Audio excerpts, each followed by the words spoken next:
Hello, good morning students.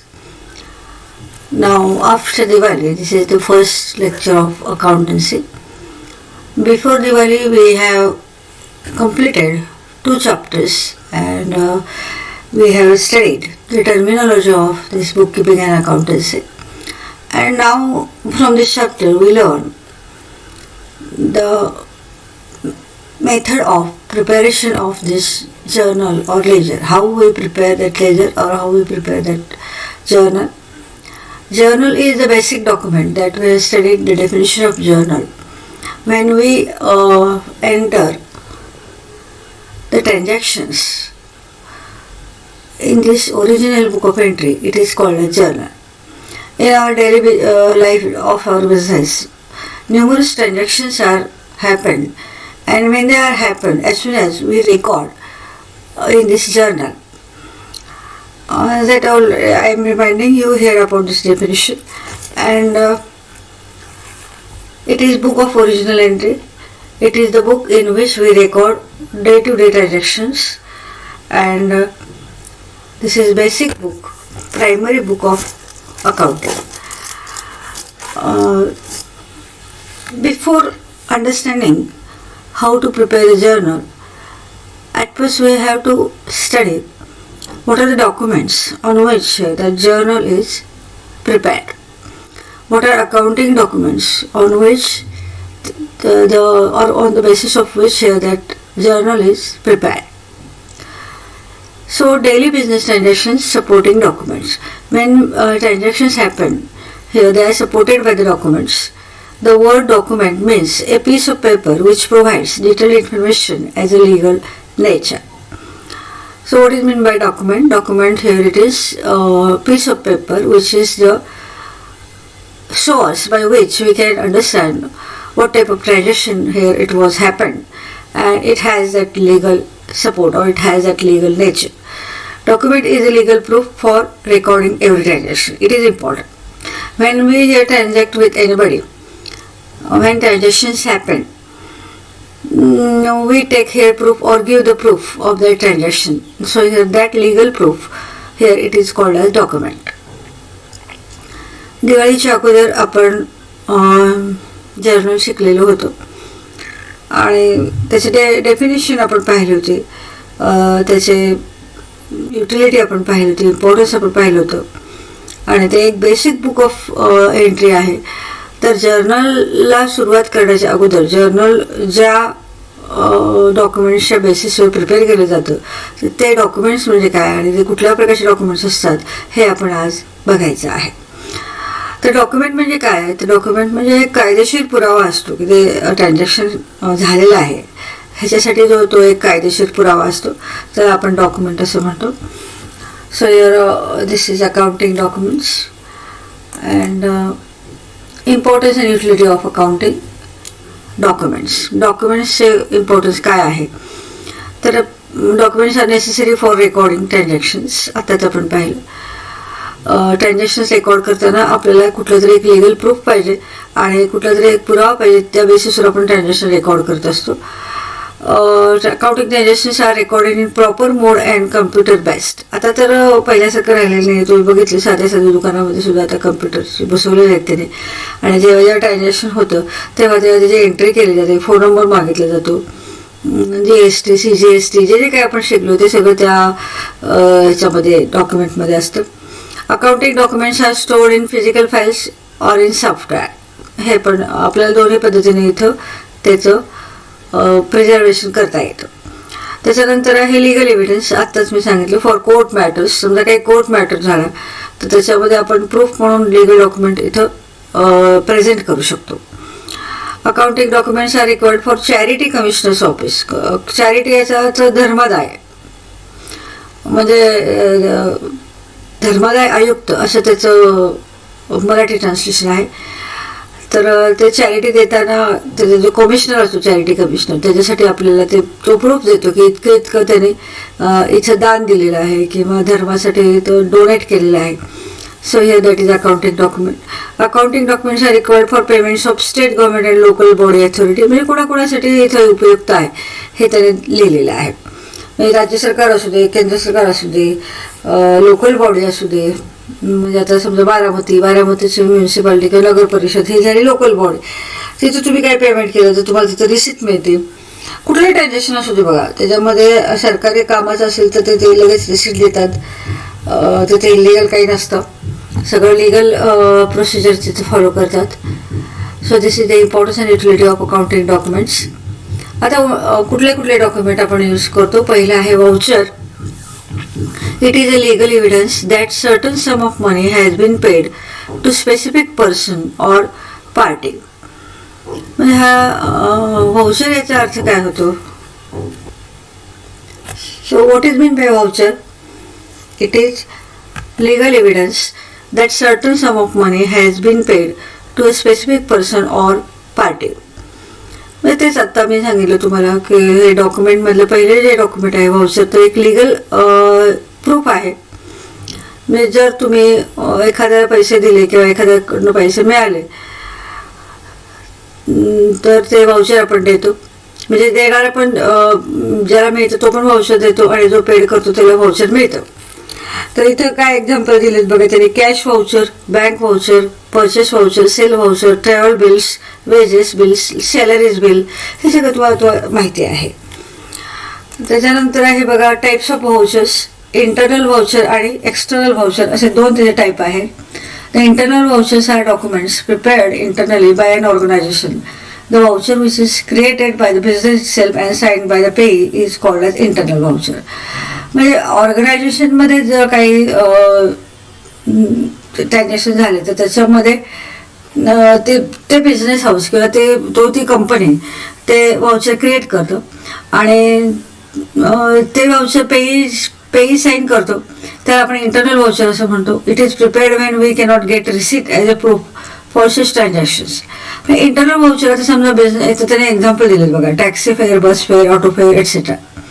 मग इथं टॅक्सीवाला किंवा बस कंडक्टर काय आपल्याला इथं व्हाउचर देत नाही, तिकीट देतो, ठीक आहे. पण टॅक्सी फेअरमध्ये कसं सगळं ते त्याचं सॉफ्टवेअर फिट केलेलं असतं, त्याच्यामध्ये सगळं ते ऑनलाईन असतं. म्हणजे असं तिथे काय एकदम लिगल असं डॉक्युमेंट नसतं. आणि असं छोटे छोटे डॉक्युमेंट्स गोळा करून ते करण्यापेक्षा तो जो पर्सन असतो तो हे सगळे सर्व्हिसेस यूज करत असतो, तो स्वतः व्हाउचर प्रिपेअर करतो आणि पेई म्हणून त्याची सही करतो. याचा अर्थ बिझनेसमध्ये कंपनीचे इंटरनल जे लोक असतात, एम्प्लॉई असतात, ते जे व्हाउचर तयार करतात, ते काही पैसे खर्च करतात, तर ते पैसे खर्च केल्यानंतर जे व्हाउचर तयार करतात त्याला आपण इंटरनल व्हाउचर असं म्हणू शकतो.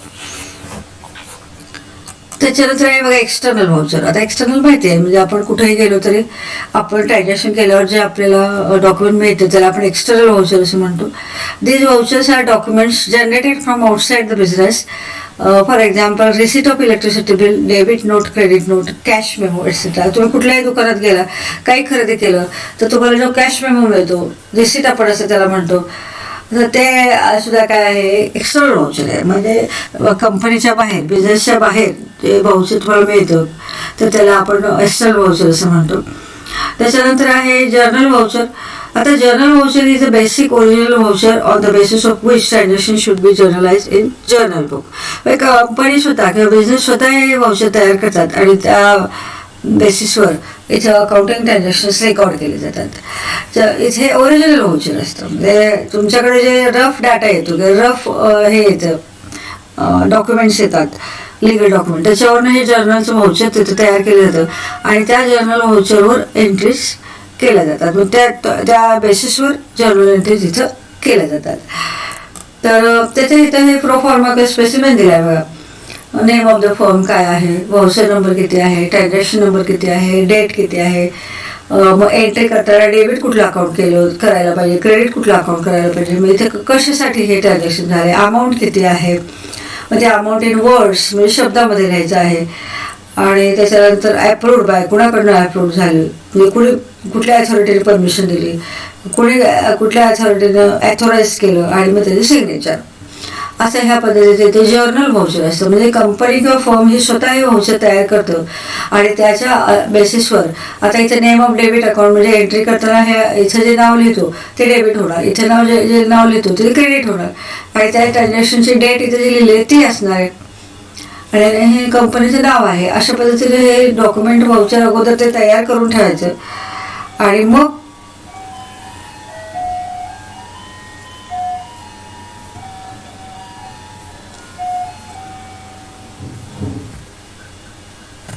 so this is the basic document on which that entries are made. Second voucher is cash voucher. What is the meaning of cash voucher? The evidence of cash payments and cash is called as cash voucher.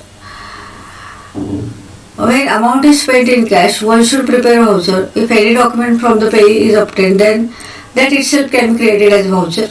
कंपनीमध्ये एखाद्याला amount खर्च केली आणि त्याच्याकडे काही proof असेल तर त्याला आपण ते पेमेंटचे व्हाउचर कॅश व्हाउचर असं म्हणतो. So external document may be attach to the same. It is a document on the basis of which entries will be made in cash flow. म्हणजे आपण कॅश पेमेंटसाठी कॅश पेमेंट किंवा cash receipt आपल्याला मिळाले, एखाद्या receipt जरी मिळालं तरी त्याचं जे लिगल प्रूफ असतं त्या लिगल प्रूफच्या आधारावर परत एक डॉक्युमेंट केलं जातं, त्याला आपण कॅश व्हाउचर असं म्हणतो. कधी कधी तेच डॉक्युमेंट हे कॅश व्हाउचर म्हणून इथं कन्सिडर केलं जातं. हे कंपनीवर किंवा फॉर्मवर डिपेंड आहे. कॅश व्हाउचर याचा अर्थ कॅश इमिजिएटली पेड केलेले असेल किंवा रिसीव्ह झालेले असेल एखाद्या ट्रान्झॅक्शनसाठी, तर त्याच्यासाठी जे व्हाउचर तयार केलं जातं त्याला आपण कॅश व्हाउचर असं म्हणतो. तर ते कॅश व्हाउचरचा नमुना इथं आहे बघा.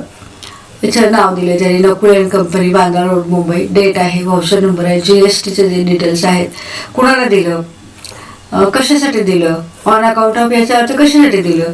मग त्या ज्याला दिलं ते डेबिट अकाउंट आहे. म्हणजे समजा इथं पर्सन असेल तरी सुद्धा तो रिसिव्हर असेल म्हणून डेबिट होईल. नॉमिनल अकाउंट असेल तर ते त्यावेळेस सुद्धा काय होईल, तो एक्सपेन्स असेल तर डेबिट होईल.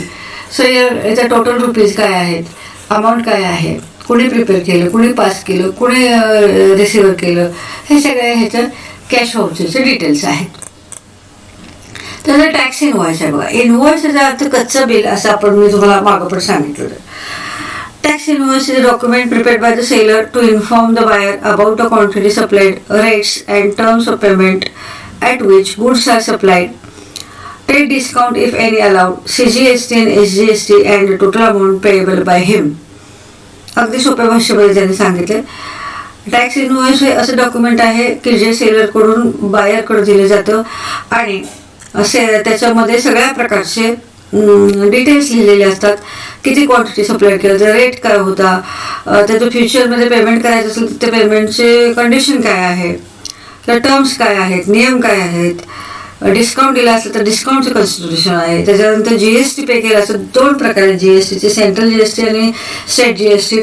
त्याचं अमाऊंट किती आहे, काय आहे, हे सगळं त्या टॅक्स इनवॉइसमध्ये असतं.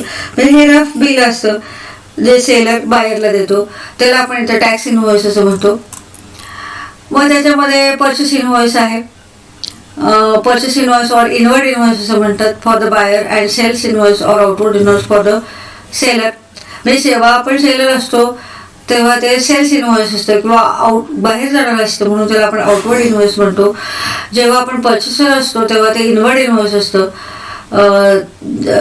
जेव्हा आपण बायर असतो तेव्हा ते आपल्यासाठी पर्चेस इनवॉइस असतं. जेव्हा आपण सेलर असतो तेव्हा ते आपल्यासाठी सेल्स इनवॉइस असतं. इथे लिहिले बघा त्यांनी. आणि पर्चेस बुकमध्ये पर्चेस इनवॉइसच्या बेसिसवर एंट्री होती आणि सेल्स बुकमध्ये सेल्स इनवॉइसच्या बेसिसवर एंट्री होती. जनरली हे टॅक्स इनवॉइस सेलरकडून बायरकडला पाठवलं जातं. पण कधी कधी आपण सेलरची भूमिका असते आपली, कधी कधी बायरची भूमिका असते. जेव्हा सेलरची भूमिका असते तेव्हा ते इनवॉइस आउटवर्ड जातं म्हणून त्याला आउटसाईडला जातं, म्हणून त्याला आउटवर्ड इनवॉइस म्हणतात. बायर असतो तेव्हा ते इनवॉइस आपल्याकडे येतं म्हणून त्याला इनवर्ड इनवॉइस म्हणतात. आणि जेव्हा आपण बायर असतो त्याला आपण पर्चेस इनवॉइस असं म्हणतो. जेव्हा आपण सेलर असतो त्याला सेल्स इनवॉइस असं म्हणतो. आणि पर्चेस इनवॉइस जेव्हा असतं तेव्हा पर्चेस बुकमध्ये त्याच्या बेसिसवर एंट्री होती आणि सेल्स इनवॉइस असतो तेव्हा सेल्स बुकमध्ये त्याच्या बेसिसवर एंट्री होते. तर हे इनवॉइस आहे, सोपं आहे. तर इथे त्यांनी टॅक्स इनवॉइस दिला आहे बघा. आता इथं कस्टमरचं नाव दिलं त्यांनी, म्हणजे हे सेल्स इनवॉइस आहे, आपण सेलर आहोत. मग कॅश बिल नंबर आहे, GST नंबर आहे, डेट आहे, नेम ऑफ कस्टमर. इथं जर बायर इनवॉइस असतं तर काय झालं असतं, नेम ऑफ सप्लायर झालं असतं. इथं नेम ऑफ कस्टमर नेम आहे याचा अर्थ आपण इथं सेलर आहोत. इथं सेल्स इनवॉइसचा नमुना आहे हा. मग ते कस्टमरचं नाव, मग त्याचा ॲड्रेस, मग serial number, particulars, HSN number, rate, quantity, taxable amount किती आहे, GST किती, SGST किती, टोटल अमाऊंट किती, वगैरे वगैरे सगळे डिटेल्स जे आहेत लिगल डिटेल्स आपल्याला लागतात, तर ते सगळे लिगल डिटेल्स ह्याच्यामध्ये त्यांनी कॉलम करून मेन्शन केलेले आहेत. मग रुपीज इन वर्ड्स आहे बघा इथं. त्याच्यानंतर बँकेचं नाव आहे, बँकेचे डिटेल्स आहेत, त्याचा IFSC कोड आहे, अकाउंट नंबर आहे. आता हे तुम्हाला सगळं ॲडमिशन घेताना हे कळलं असेल IFSC कोड काय असतो काय नाही. तर हे अशा पद्धतीचं टॅक्स इनव्हॉइस आहे. त्यानंतर हे रिसेट बघा. आता in modern business, to increase the profit of businessman sells goods on credit, but the payment will be made on future date. At the time of making payment, the receiver is required to acknowledge the payment. For this purpose, a document is prepared which is called as receipt. On the basis of this document, entries will be made in cash book. म्हणजे आता cash transaction असेल तर immediately आपल्याला receipt द्यायला लागते. Credit transaction असेल तर त्याची जी डेट असते त्या डेटला जर तुम्हाला पेमेंट मिळालं किंवा इन्स्टॉलमेंट असेल तर त्या इन्स्टॉलमेंटचं पेमेंट तुम्हाला मिळालं, तो इन्स्टॉलमेंट मिळाला कस्टमरकडनं तर तुम्हाला ते रिसिट द्यावे लागतं. सो जेव्हा आपण कॅश प्रत्यक्ष देतो किंवा घेतो त्यावेळेस आपल्याला कॅश जेव्हा मिळालेली असते तेव्हा जे डॉक्युमेंट दिलं जातं त्याला आपण रिसिट असं म्हणतो. हा रिसिटचा नमुना. इथं नाव दिलं, रिसिट नंबर आहे, डेट आहे, GSTचं नेहमीसारखं, receipt with the thanks from, कुणाकडनं मिळालं त्याचं नाव, किती रुपये मिळाले त्याचं नाव, इथं मग कॅश दिलेत का, चेकने दिलेत का, DD दिलं आहे का, NEFT दिलं आहे का, RTGS दिलं आहे, म्हणजे कुठल्या प्रकारे इथं पेमेंट केलं त्याचा प्रकार जो पाहिजे तो फक्त ठेवायचा आणि बाकीचे सगळे कट करायचे. मग त्याचा नंबर, मग डेट, मग ड्रॉन ऑन, कुणावर ड्रॉन केला, चेक वगैरे असेल, DD असेल, मग पार्ट पेमेंट आहे का फुल पेमेंट आहे, हे सगळं इथं आपल्याला लिहायचं आहे. मग इथं रुपीज इन वर्ड्स आपलं इन फिगर्स आहे, इथं आपण रुपीज इन वर्ड्स लिहितो, इथं रुपीज इन फिगर्स लिहितो, इथं CVC सिग्नेचर आहे आणि इथं subject to realisation of cheque, stamp असतो इथं. तर रिसिट सगळं जेव्हा आपल्याला पैसे मिळतात तेव्हा एखाद्या ट्रान्झॅक्शनचे तेव्हा अशा प्रकारचे रिसिट आपण कस्टमरला देतो. त्याच्यानंतर मला वाटतं हे सगळे डॉक्युमेंट्स आज मी कंप्लीट केलेले आहेत. म्हणजे एकाच ॲट अ ग्लान्स किंवा एकाच ह्याच्यामध्ये आपण कंप्लीट केलं तर आपल्याला उद्यापासून त्याचे जर्नल किंवा त्याचं फॉर्मॅट किंवा प्रत्यक्ष एक्झाम्पल्स ह्यात आपल्याला सुरू करता येईल. उद्या आपण त्याचं मिनिंग बघायचं आहे, फॉर्मॅट बघायचं आहे, त्याचं टेक्निक बघायचं आहे, कसं एंट्री करायची, कसं त्याचं आयडेंटिफिकेशन. जसे आपण चार्ट्स प्रिपेअर केले होते बघा दिवाळीच्या अगोदर, टाईप्स ऑफ अकाउंट, त्याच्यानंतर ते टाईप्स आयडेंटिफाय करायचं, टाईप ठरवायचा, मग तो रूल अप्लाय करायचा, मग कुठलं अकाउंट डेबिट करायचं, कुठलं अकाउंट क्रेडिट करायचं हे आपण शिकलेलो आहोत. मग ते तुम्हाला हे तर प्रिपरेशन करायला पाहिजे म्हणून मी काल मुद्दाम रिव्हिजन व्हिडिओ टाकला होता की जेणेकरून तुम्हाला थोडंसं त्याचा रिमाइंड करता येईल. हा माझा त्याच्यामध्ये उद्देश होता. तर आता तुम्ही आज काय करायचं आहे, आज किंवा उद्या 2 दिवस येतात कारण पुढच्या आठवड्यासाठी आपल्याला हे तयारी करायला पाहिजे. तर आज किंवा उद्या तुम्ही ते अकाउंटिंगचे रूल जे आहेत ते बघायचे आहेत. क्लासिफिकेशन ऑफ अकाउंट काय काय आहे ते आपल्याला इथं बघायचं आहे. तर तशा पद्धतीने तुम्ही इथं तयारी करा. रूल तुमचे विसरलेले असतील तर पाठ करा. क्लासिफिकेशन ऑफ अकाउंटचे एक्झाम्पल सोडवा. म्हणजे जे जे काही आपल्याला जर्नल प्रिपेअर करण्यासाठी लागणार आहे ते त्याची तयारी तुम्ही सुरू करा. आता सारखं मला ते रिव्हिजन व्हिडिओ पाठवता येणार नाहीत तर तुम्ही आता हे तुमचं प्रिपरेशन तयार करायचं आहे. क्लासिफिकेशन ऑफ अकाउंट्स त्याचा तो टेबल तयार केला होता, त्याचे मी 2-3 एक्झाम्पल्स घेतले होते. ते एक्झाम्पल्स तुम्ही बघायचे आहेत. स्वतः एंट्रीज स्वतः तिथे ट्रान्झॅक्शन तयार करायचे आहेत आणि स्वतः तिथं 5-5 ट्रान्झॅक्शनचे रोज तुम्ही एक टेबल करत जावा. हे तुमच्यासाठी होमवर्क आहे किंवा तुम्ही स्वतःहून ही तयारी केली पाहिजे तर तुम्हाला जर्नल परफेक्ट लक्षात येईल. तर अशा पद्धतीने आपण जर्नल तयार करताना कुठले कुठले डॉक्युमेंट्स प्रिपेअर करायला लागतात तर ते डॉक्युमेंट्स इथे आपण बघितले. तसा काही हा थेरी क्वेश्चन येणार नाही आहे तुम्हाला परीक्षेला. म्हणजे अशा काही लॉंग आन्सर टाईप क्वेश्चन 10 मार्क्सचा 15 मार्क्सचा असं कधीच आपण अकाउंटमध्ये विचारत नाही. अकाउंटमध्ये शक्यतो प्रॉब्लेम्स असतात आणि पहिला 15 मार्काचा 10 मार्काचा काय असेल ते गव्हर्नमेंटच्या नियमाप्रमाणे आपण ते ऑब्जेक्टिव्ह घेतो. ते ऑब्जेक्टिव्ह सोडवण्याकरता तुम्हाला हे गोष्टी सगळ्या माहिती पाहिजेत म्हणून मी हे अकाउंटिंग डॉक्युमेंट्सचा पॉईंट आज घेतलेला आहे. So today we stop here. Tomorrow we will continue as usual.